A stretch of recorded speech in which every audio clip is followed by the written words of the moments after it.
Om Namo Bhagavate Vasudevaya. I offer my humble obeisance unto the Supreme Personality of Godhead, Vasudeva. Narayanam namaskrityam naram chaiva narottamam devim saraswatim vyasam tato jayam udirayet. Before reciting Srimad Bhagvatam, which is the very means of conquest, one should offer respectful obeisance unto the Supreme Personality of Godhead, Narayana, unto Narayan Rishi, the supermost human being, unto Mother Saraswati, the goddess of learning, and unto Srila Vyasadeva, the author of Srimad Bhagavatam. Nashtaprayeshu abhadreshu nityam bhagavata sevaya bhagavati uttama shloke bhaktir bhavati naishtiki. By regular attendance in the classes on Srimad Bhagavatam and by rendering service unto the pure devotee, all that is troublesome to the heart is almost completely destroyed, and loving service unto the Personality of Godhead, who is praised with transcendental songs, is established as an irrevocable fact. Gurve Gaur Chandraya Radhikaya Tadalaye Krishnaya Krishna Bhaktaya Tadbhaktaya Namo Namaha. Hare Krishna, dear Vaishnavas, thank you so much for joining. We are reading Granth Srimad Bhagavatam, Canto 7, Chapter 5. Prahlad Maharaj, the saintly son of Hiranyakashipu. So we were reading, it's almost the end of the chapter, just 2-3 verses left.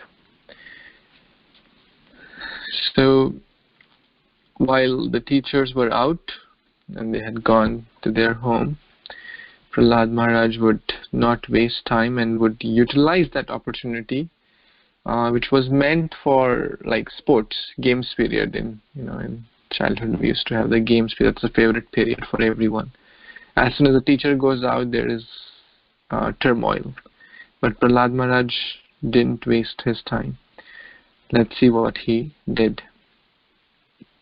Text 55. Athatan shlakshanya vacha pratyahuya mahabhudaha uvacha vidvamstanishtham kripaya prahasan iva. Translation and purport by His Divine Grace, A.C. Bhaktivedanta Swami Prabhupada, Srila Prabhupada Ki Jai.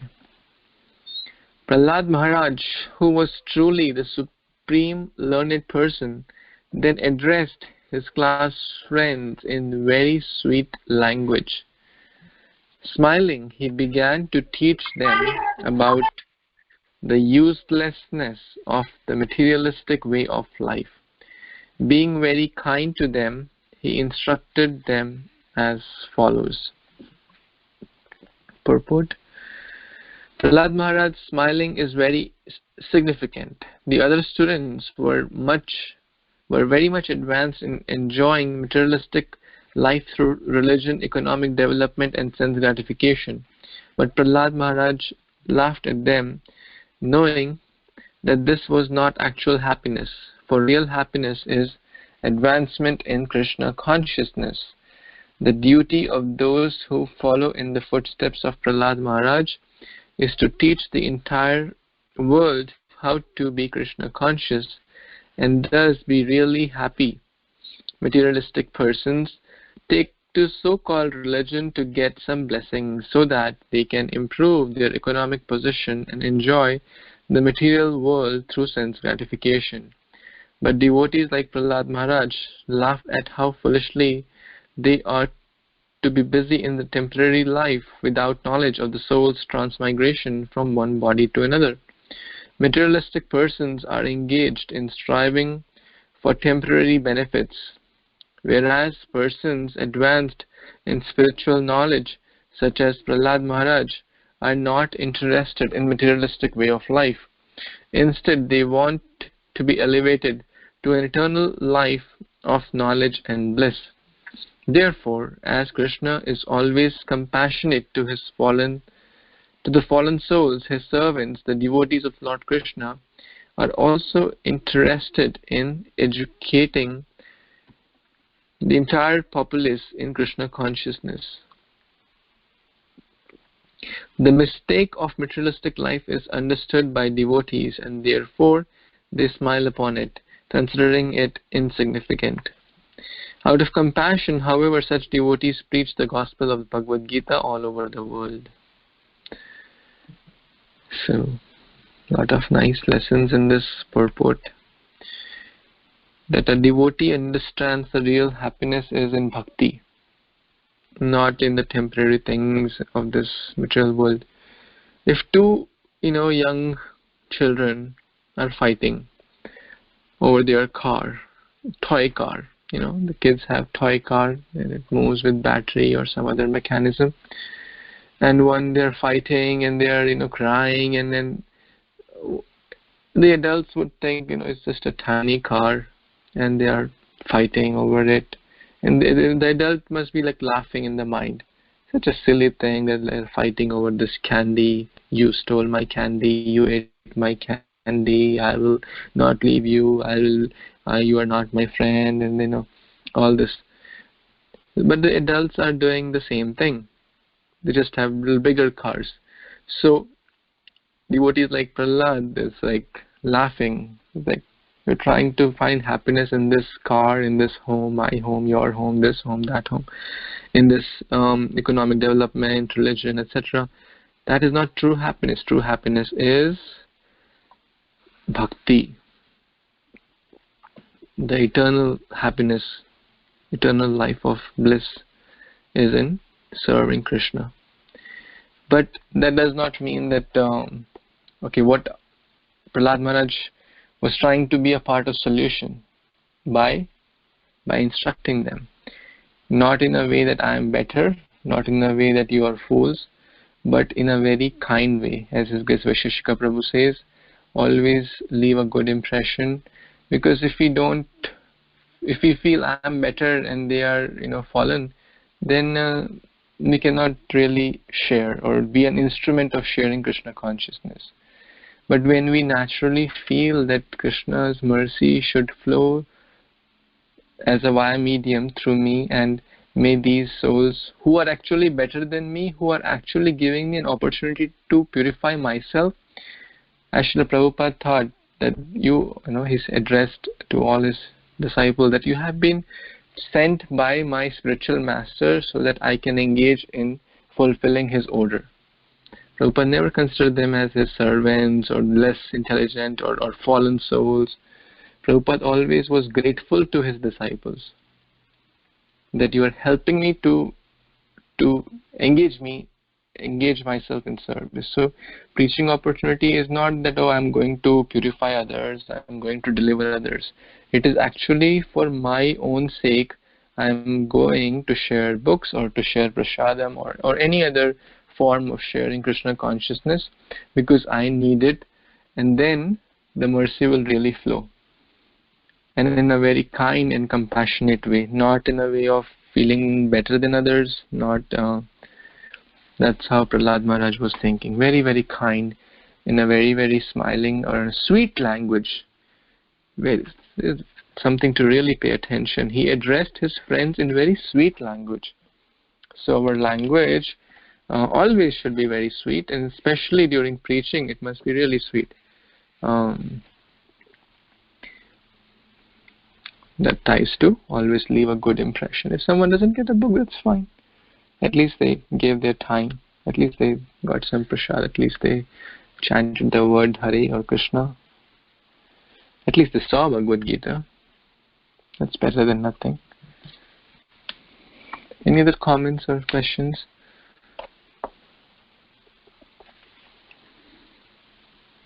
Okay, let's read the last two verses of this chapter. Would someone like to read who didn't get a chance yesterday?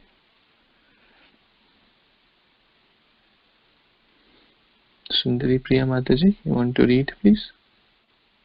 Yes, Prabhuji, thank you. Please accept my humble obeisances. All glories to Srila Prabhupada. Text 56 and 57.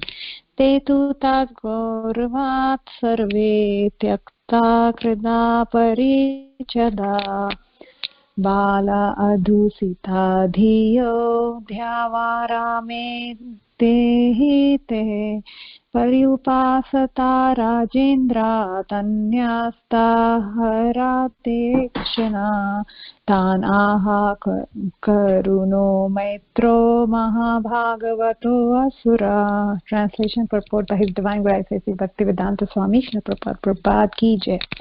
Translation. My dear King Yudhishthir, all the children were very much affectionate and respectful to Prahlad Maharaj, and because of their tender age, they were not so polluted by the instructions and actions of their teachers, who were attached to condemn duality and bodily comfort. Thus the boys surrounded Prahlad Maharaj, giving up their playthings, and sat down to him and to hear him. Their hearts and eyes being fixed upon him, they looked at him with great earnestness. Prahlad Maharaj, although born in a demon family, was an exalted devotee, and he desired their welfare. Thus he began instructing them about the futility of materialistic life. Purport. The words Bala Adushta Dhiya indicates that the children being of a tender age were not as polluted by materialistic life as their fathers. Prahlad Maharaj, therefore, taking advantage of the innocence of his class friends, began teaching them about the importance of spiritual life and the significance of materialistic life. Although the teachers, Sanda and Amarka, were instructing all the boys in the materialistic life of religion, economic development, and sense gratification, the boys were not much polluted. Therefore, with great attention, they wanted to hear from Prahlad Maharaj about Krishna consciousness. In our Krishna conscious movement, the Gurukul plays an extremely important part in our activities, because right from childhood, the boys at the Gurukul are instructed about Krishna consciousness. Thus, they become steady within the cores of their hearts, and there is very little possibility that they will be conquered by the modes of material nature when they are older. Thus end the Bhaktivedanta purports of the 7th canto, 5th chapter of the Srimad Bhagvatam, entitled Prahlad Maharaj, the saintly son of Hiranyakashipu. Jai. So here we see how the children were really very, very affectionate towards Prahlad Maharaj, and like Prabhuji explained in the previous verse, that he was smiling, he was non-threatening, he was very accepting of who they were, non-judgmental, that these are the qualities of a true teacher. And when a teacher is so appealing, we automatically get drawn to them by that attachment is but natural. And Prabhupada makes a very important point here, that the boys were not as contaminated as their adult fathers, because the children are really in the moldable age. They haven't really learned the tricks and trades of lying, and all the propensities of what we go through in regular schooling system. People learn the tricks and trades of how to be a smart. You're basically supposed to be, quote, smart if you know how to manipulate this material world.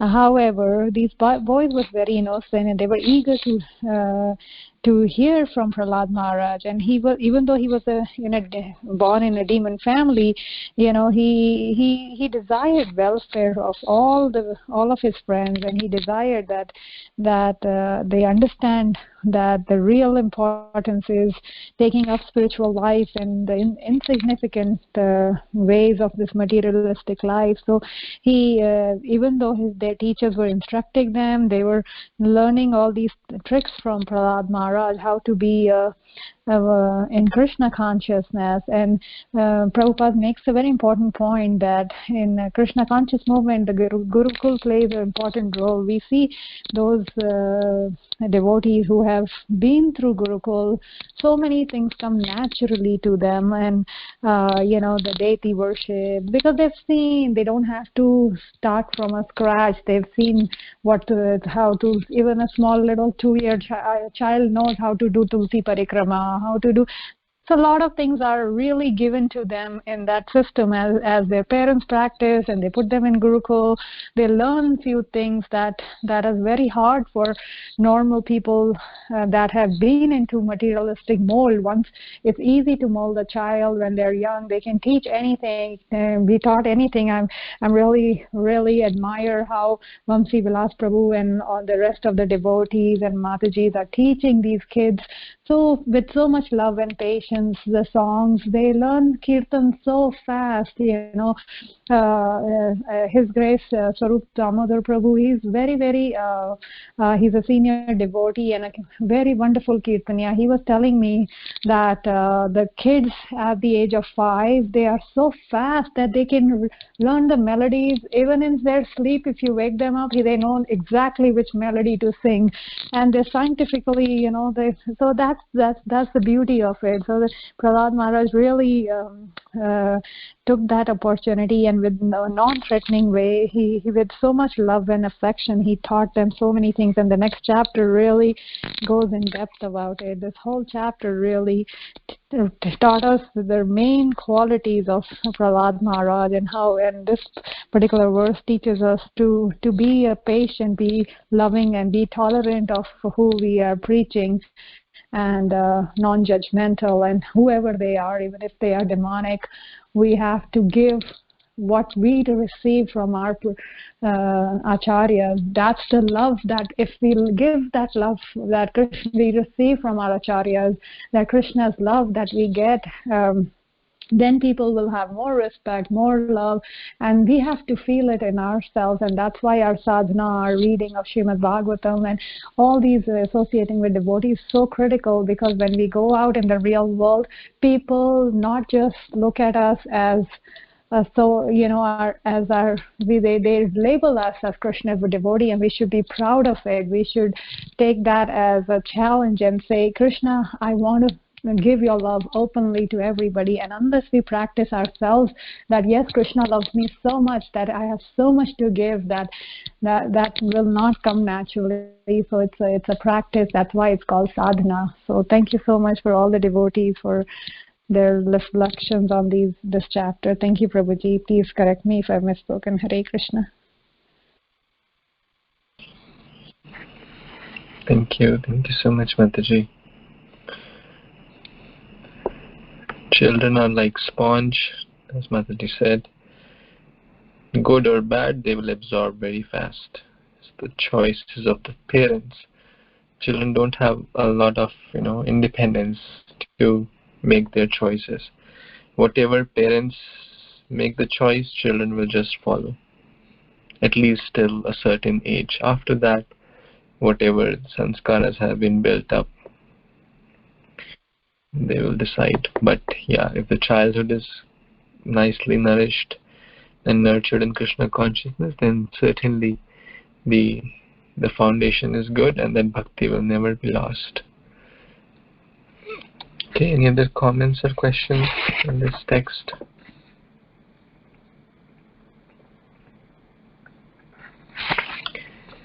Okay, we will review maybe tomorrow or day after. So in that meantime, everyone can please reread the translation. There are many important verses. A lot of memory verses also, 23, 24, text 5, 30, 31 and 32. Basically these verses by Prahlad Maharaj are the important verses that Prabhupada quotes. Everything is important, but these are more important. Okay, let's move on to the next chapter, and we will certainly do the reflections and review in a day or two. Is that okay? Okay, let's read. Would someone like to read the summary for chapter 6? I can read, Prabhu. Please. Hare Krishna devotees. Chapter 6. Prahlad instructs his demonic schoolmates. This chapter describes Prahlad Maharaj's instruction to his class friends. In speaking to his friends, who were all sons of demons, Prahlad Maharaj stressed that every living entity, especially in human society, must be interested in spiritual realization from the very beginning of life. When human beings are children, they should be taught that the Supreme Personality of Godhead is the worshipable deity for everyone. One should not be very much interested in material enjoyment. Instead, one should be satisfied with whatever material profits are easily obtainable, and the duration of one's life is because the duration of one's life is very short, one should utilize every moment for spiritual advancement. One may wrongly think, in the beginning of our life, let us enjoy every material facilities, and in the old age we may become Krishna conscious. Such materialistic thoughts are always useless, because in old age one cannot be trained in the spiritual way of life. Therefore, from the very beginning of life, one should engage in devotion service, Sravanam Kirtanam Vishnoho. This is the duty of all living entities. Material education is infected by the three modes of nature, but the spiritual education, for which there is a great need in human society, is transcendental.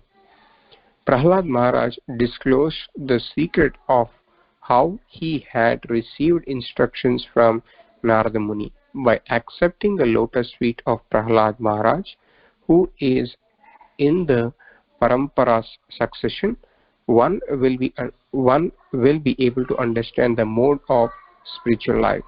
In accepting this mode of activity, there is no need for material qualification. After Prahlad Maharaj's class friends had listened to Prahlad Maharaj, they inquired how he had become so learned and advanced. In this way, the chapter ends. Hare Krishna Prabhu. Back to you. Thank you.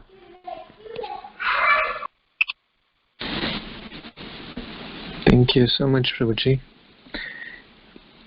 Okay, this is a quick summary of the upcoming verses. The essence is that human life is very short, so one should invest in where it will give the most return. I was hearing a lecture, and his Gaurang Prabhu was mentioning that, let's say, we have to invest somewhere, and will we invest in a company where their share price is a certain amount, $100 or $1,000, whatever? Would we invest knowing very well that that company will be totally collapsing after a certain time, and we don't know what that time would be, so there is a lot of risk also. The natural answer of someone will say, well, why should I invest in a company which I know will collapse and I don't know when it will collapse? Actually, that company is the company of body. It will collapse in a very short time. It could be 1 year, it could be 1 second, could be 10 years, could be 50 years for some, but it will collapse for sure. And whatever we have invested, we discussed the story, the Kanchana, the Kamini, the Kaya, the body, the wealth, the family, that will also collapse with that. But ultimately, the real investment should be in bhakti. That will never collapse. That's eternal. And that is by accepting the lotus feet of the spiritual master. One can attain the spiritual instructions, transcendental spiritual instructions. So we will study a lot more in detail. Let's start this wonderful chapter with the first verse, and that is the memory verse from this chapter. There's only one memory verse Of course, memory verse doesn't mean that we have to learn only one. If one is inspired, we can learn more. But this is the most important, we can say. Would someone like to read this one, please? Hare Krishna, Prabhuji, Dandat Pranam. I can try to read. Yeah, thank you, Prabhuji. Hare Krishna devotees, Dandat Pranam. All to Sri Srila Prabhupada. Text number 1. Shri Prahlad Vacha Kaumara Acharat Prajno Dharman Bhagavatan Iha Durlabham Manusyasam Janma Tadhapi Adruvam Atradam. Translation and purport by His Divine Grace A.C. Bhaktivedanta Swami Srila Prabhupada. Srila Prabhupada ki jai. Prahlad Maharaj said, one who is sufficiently intelligent should use the human form of body from the very beginning of life. In other words, from a tender age of childhood to the practice and activities of devotional service, giving up all other engagements. The human body is the most rarely achieved, and although temporarily, like other bodies, it is meaningful because in human life one can perform devotional service. Even a slight amount of sincere devotional service can give one complete purpose. The whole purpose of Vedic civilization and reading of the Vedas is to attain the perfect stage of devotional service in the human form of life. According to the Vedic system, therefore, from the very beginning of life, the brahmacharya system is introduced so that from one's very childhood, from the age of 5 years, one can practice modifying one's human activities so as to engage perfectly in devotional service. As confirmed in Bhagavad Gita, chapter 2, verse number 40, Swalpam api asya dharmasya trayate mahato bhayat. Even a little advancement in this path can protect one from the most danger type of fear. Modern civilization, not fear, referring to the verdicts of Vedic literature, is so cruel to the members of human society that instead of teaching children to become brahmacharis, it teaches mother to kill their children even in the womb on the plea of curbing the increase of population. And if by chance a child is saved, he is educated only for sense gratification, gradually throughout the entire world. Human society is losing interest in the perfection of life. Indeed, men are living like cats and dogs, spoiling the duration of their human lives by actually preparing to transmigrate again to the degraded species among the 8.4 million forms of life. The Krishna Consciousness movement is anxious to serve human society by teaching people to perform devotional service, which can save a human being from being degraded again to animal life. As already stated by Prahlad Maharaj, Bhagavata Dharma consists of Shravanam, Kirtanam, Vishnu Smaranam, Pada Sevanam, Archanam, Vandanam, Dasyam, Sakyam, Atma Nivedanam. In all the schools, colleges and universities and at home, all children and youth should be taught to hear about the Supreme Personality of Godhead. In other words, they should be taught to hear the instructions of Bhagavad Gita, to put them into practice in their lives and thus to become strong in devotional service, free from fear of being degraded to animal life. Following Bhagavata Dharma has been made extremely easy in this age of Kali. The Shastra says, Hare Nama Nameva Kevalam Kalau Nasteva Gatir Anyata. One need only chant the Hare Krishna Maha Mantra. Everyone engaged in the practice of chanting of Hare Krishna Maha Mantra will be completely cleansed from the core of his heart and be saved from the cycle of birth and death. Hare Krishna Prabhuji, wonderful verse. Srila Prabhupada gave us the whole purpose of this human life in this very nice translation and purpose. So here Prahlad Maharaja says, whoever is little intelligent will use this form of human body from the beginning. Even in Vedic cases, even at the tender age of childhood, they were taught the importance of devotional service and brahmacharya life. So as we know that obtaining this human form of life is very, very rare. It is durlabha.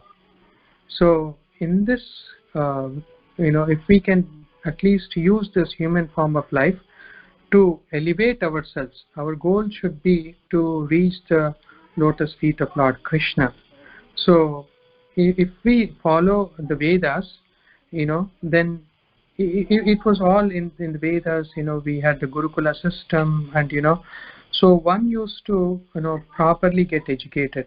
Even in Bhagavad Gita, it says that even swalpam apyasya, even a little advancement in the path of bhakti can attain mukti, and also will get rid of any types of dangerous, like getting into the bodies of the lower animal species, or like plants or anyway. But our aim should be to not degrade, but to do the service, as we already read about Shravanam, Kirtanam, Smaranam, Padasevanam, Archanam, Vandanam, Dhyasyam. So this verse tells us that these are the 9 processes of bhakti one can attain the perfectionness. And in this age of Kali, only Hare Nama, Hare Nama, Hare Nama. So why is it told 3 times? So that to attain that, this is the only process in this Kali Yuga to reach the the abode of Lord Krishna, and of course to serve the devotees. So it will completely cleanse our heart, and we can be saved from this cycle of birth and death. Thank you so much, Prabhuji. Hare Krishna. Please.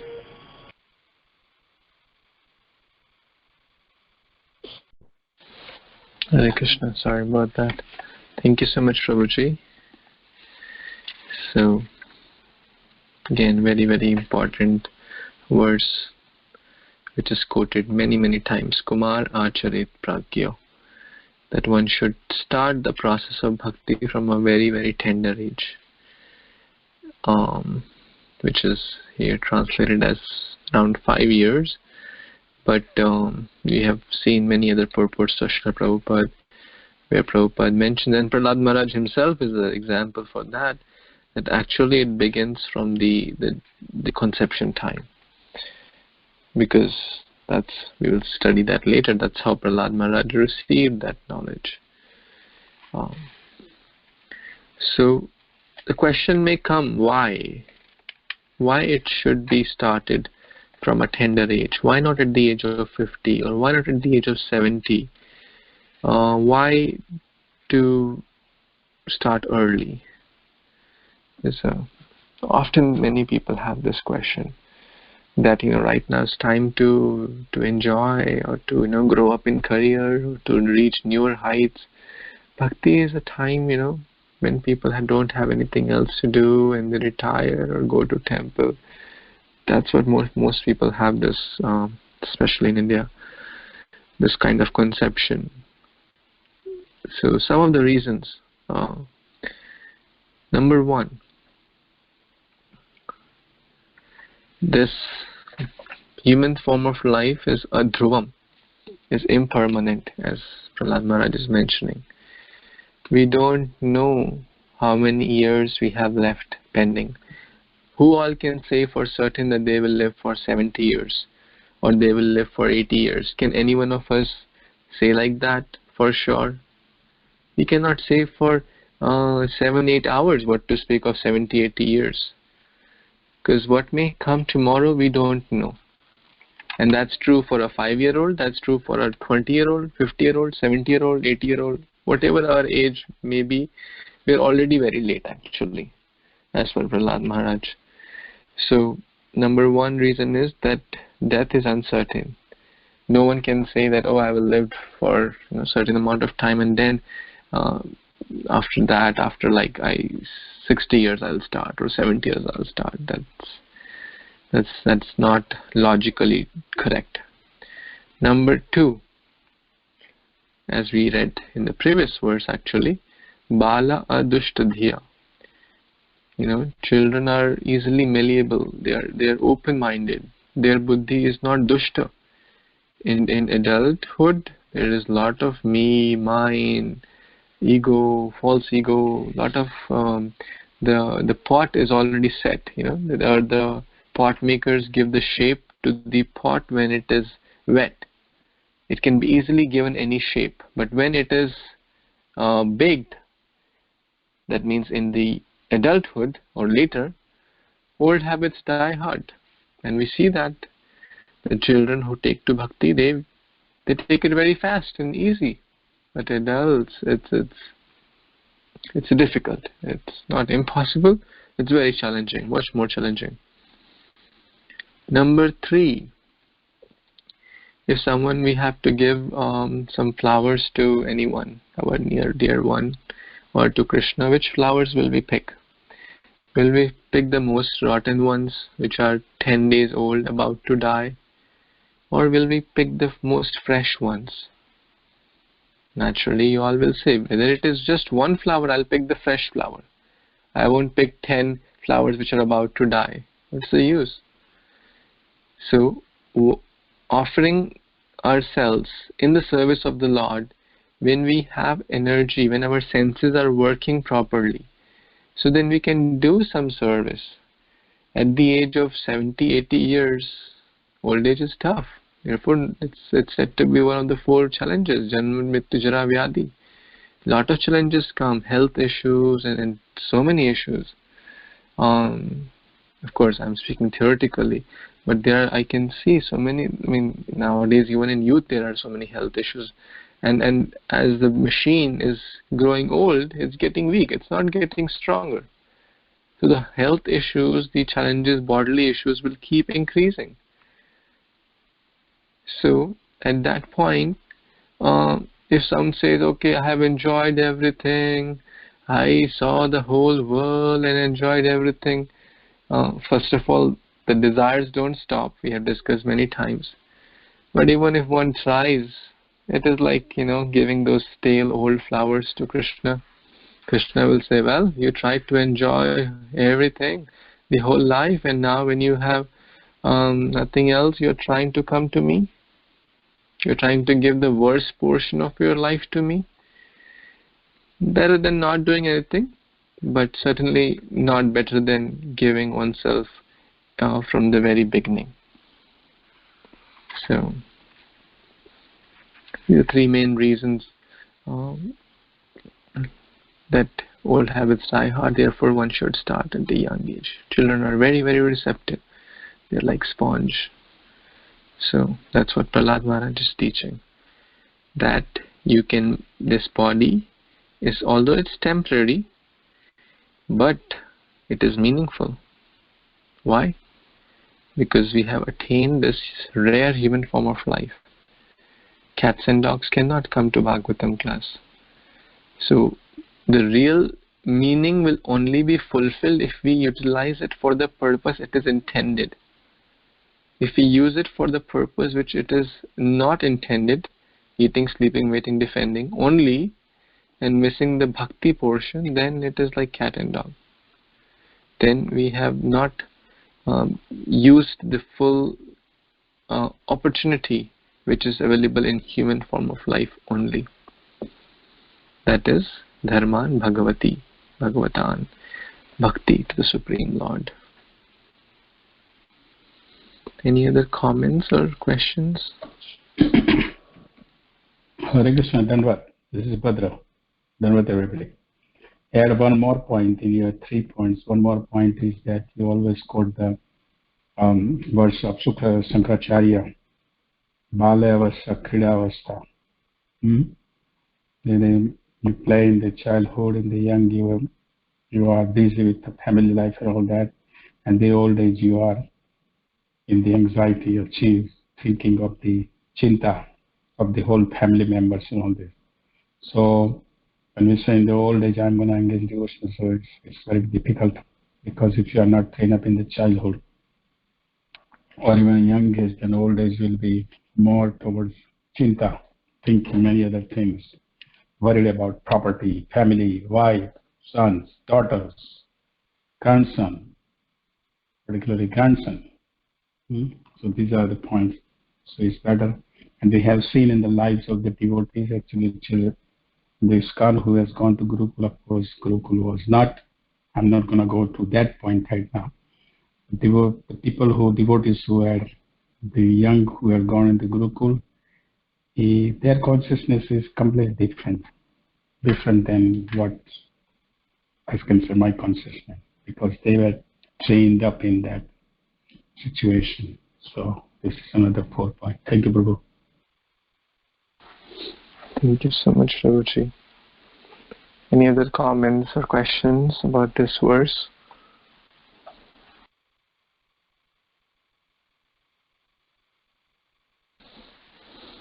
This question is very, very important. A lot of people may ask you this question. So please be ready to answer this at any point. Certainly, a lot of people will ask this question, that why not take bhakti at the old age? Very, very important to be first fully be convinced, try our best, and share with logical and spiritual examples that why is it important. We read in newspapers every day,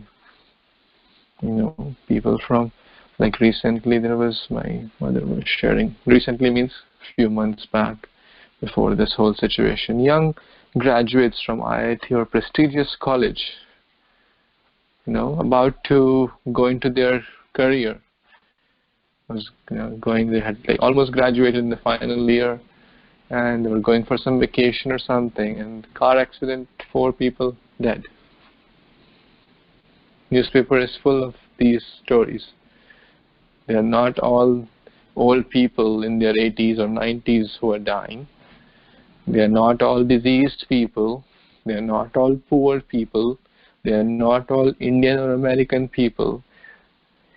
Death does not distinguish on these parameters. Therefore, we're already too late. We should always think like that, I'm already late. Whatever my age is, 20, 30, 50, 70, I have already spent a lot of time in things which are not very conducive to bhakti. Now whatever time is remaining, let me try to engage my best. And Krishna will help us. Anything else before we stop today?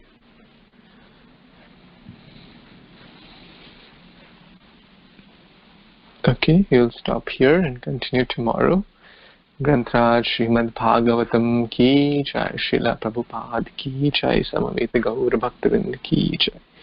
Thank you so much. Hare Krishna. Hare Krishna. Hare Krishna, Prabhu. Hare Krishna. Hare Hare Krishna.